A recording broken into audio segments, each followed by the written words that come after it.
नमस्कार, मैं मेहुल व्यास मयूर जानी पॉडकास्ट पे आपका स्वागत करता हूं।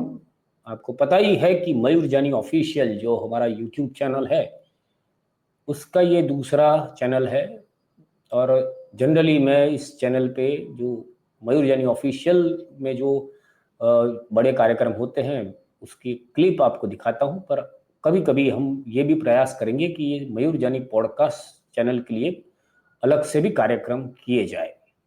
तो आज मैं कोई क्लिप ना दिखाते हुए मैं आपको जो नेपाल में जो हुआ है कल, वो सारी घटनाएं आज आपको दिखाना चाहता हूँ। उसके जो तथ्य जो मैं अभी ये रिकॉर्ड कर रहा हूँ 9 तारीख को शाम को 7 बजे। तो उस वक्त तक जो जानकारियाँ प्राप्त हो रही है, मैं वो आपसे शेयर करूँगा। और ये न्यूज़ आप देखिए, ये घटना नेपाल में क्या हुई है।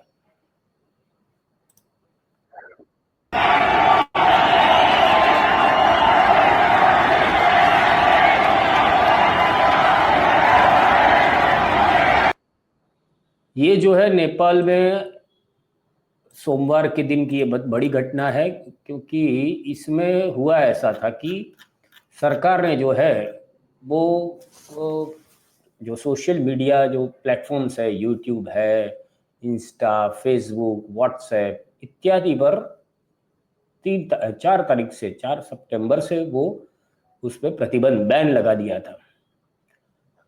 हुआ यूं थी, ये पूरा मामला ऐसा है कि वहाँ की सुप्रीम कोर्ट ने आदेश दिए थे, जिसका नेपाल सरकार ने पालन किया। और फिर उन्होंने पहले तो 1 हफ्ते का वक्त दिया इन सारी कंपनियों को, विदेशी कंपनियों को, कि आप जो है हमारे सरकार के मंत्रालय में रजिस्ट्रेशन करवाइए। और रजिस्ट्रेशन की कुछ शर्तें थी। वो शर्तें ऐसी थी कि जिसमें आपको आपका एक जो ऑफिस है वो नेपाल में शुरू करना होगा, उसमें आपको कर्मचारी रखने होंगे। ऊपर से आपको, आप जो भी कंटेंट आपके प्लेटफॉर्म पे है जो नेपाल के खिलाफ है या जो गलत धारणाएं फैला रही है या हेट स्पीच है, वो सारी हमारा अधिकारी जो बताएगा उस हिसाब से आपको हटाना है। तो ये जो बात आई, तो उसमें टिकटॉक और वाइबर जैसे जो चीन के है प्लेटफॉर्म, उन्होंने तो रजिस्ट्रेशन करवा लिया और शर्तें मान ली। तो उन पे तो कोई प्रॉब्लम नहीं हुआ। पर 2 तारीख तक का जो वक्त दिया था, वहां तक यूट्यूब की जो कंपनी है या फेसबुक की मेटा है, वो कोई कंपनी ने इसकी दाद नहीं दी और बोले नहीं नहीं, हम ये रजिस्ट्रेशन नहीं करवाएंगे। क्योंकि भाई देखिए, ये भारत जैसा देश है जहाँ पे बहुत सारे यूजर्स है उसके पास। तो ऐसे देश में वो अपना ऑफिस शुरू करना वो वाजिब भी है और पॉसिबल भी है। पर अगर छोटे छोटे देशों में भी ऐसी कंपनियां शुरू कर दी जाए, तो फिर तो बहुत सारा खर्चा होगा। और दूसरी बात, उन्होंने जो उनका जो यूट्यूब और फेसबुक जैसी बड़ी बड़ी कंपनियां जो है उसकी, उनका मानना था कि ये हमारी डेटा प्राइवेसी के खिलाफ है। और साथ में जो स्वतंत्रता का अधिकार होता है, लोगों की प्राइवेसी का अधिकार है, वो भी छीना जाएगा। इसलिए उन्होंने रजिस्ट्रेशन नहीं करवाया। तो रजिस्ट्रेशन नहीं करवाया तो फिर नेपाल का संचार और सूचना प्रौद्योगिकी मंत्रालय जो है, उसे बताया कि भाई अभी 2 सितंबर का टाइम दिया था, वो खत्म हो गया है। तो फिर ये सारी प्लेटफॉर्म पर उन्होंने प्रतिबंध लगा दिया, बैन लगा दिया। यानी फिर हुआ कोहराम सोमवार को सुबह से। तकरीबन ऐसा कहते हैं 12,000 से ज़्यादा युवा जो जेन जी कैटेगरी में आते हैं, यानी 18 से लेके 25-30 की साल के जो युवा है, वो सारे रास्ते पर आ गए। देखते ही देखते काठमांडू में पूरे रोड पे युवाओं का सैलाब उमड़ पड़ा। और फिर ये पहुंच गए संसद भवन परिसर में। वहां जाके भी उन्होंने कोहराम मचाया, वहां पे आग भी लगाई और बहुत सारा उत्पात मचाया। उनको चाहिए था कि भाई हमारा जो ये सोशल मीडिया प्लेटफॉर्म्स है उसका प्रतिबंध हटना चाहिए। अब ये सारी बात पहले तो, और जो सेना थी उसने अपनी तरफ से जवाब दिया, गोलियां चलाई। और गोलियां भी ऐसे देखकर चलाई कि लोगों को, लड़कों के पैर में लगे। फिर भी वो तो भगदड़ में कहीं ना कहीं लग जाती है। तो इस भगदड़ में तकरीबन 19 जितने लोग, ये जब मैं रिकॉर्ड कर रहा हूँ तब तक मुझे पता चला है, तब तक 19 लोगों की मृत्यु हो गई, 19 युवाओं की, और 200 से ज़्यादा युवक घायल हो गए।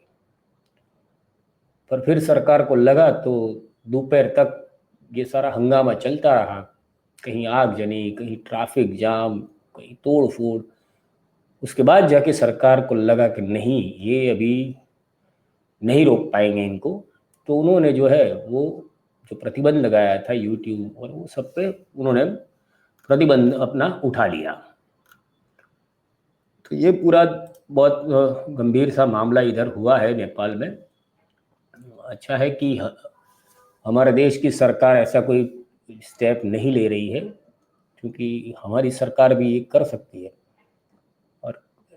और आज के ज़माने में नेपाल ने ट्रेलर दिखा दिया कि कुछ एप्लीकेशंस है जिससे आप युवाओं को अभी दूर नहीं रख सकते, क्योंकि एक तो बचपन से ही आप बच्चे को, दूध पीता बच्चा होता है उसे भी यूट्यूब दिखा के यूट्यूब के वीडियो दिखा के ही आप उसको दूध पिलाते हो। माँ होती है वो छोटे बच्चे को गोद में लेके खुद इंस्टा की रील दिखती रहती है, और फिर ये युवा हुए हैं, और ये युवा तो अभी कैसे रुकेंगे। बहुत हंगामा हुआ है तो उधर, तो ये देखिए आवाज भी चालू कर रहा है।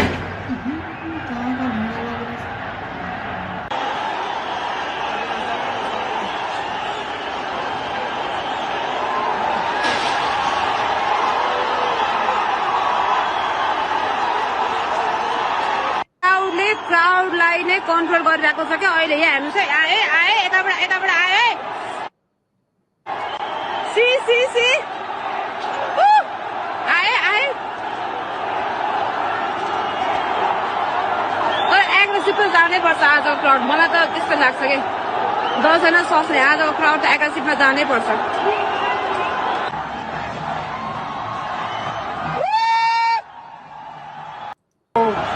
हेर्नु त साथीहरु, यत्रो आन्दोलन हुन्छ कहिले पुरै भिडियोजहरु डिलिट।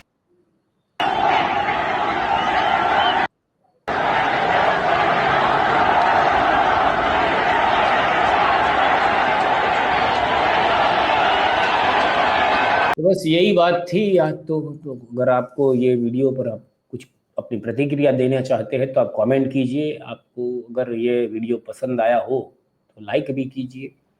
और ये जो दूसरा चैनल है मयूर जानी ऑफिशियल का, मयूर जानी पॉडकास्ट, तो आप इसे भी अपना प्यार दें और एक सब्सक्राइब कर ले इसको भी। तो बस आज के लिए इतना ही, मिलते हैं कल कोई नए विषय के साथ। भारत माता की जय।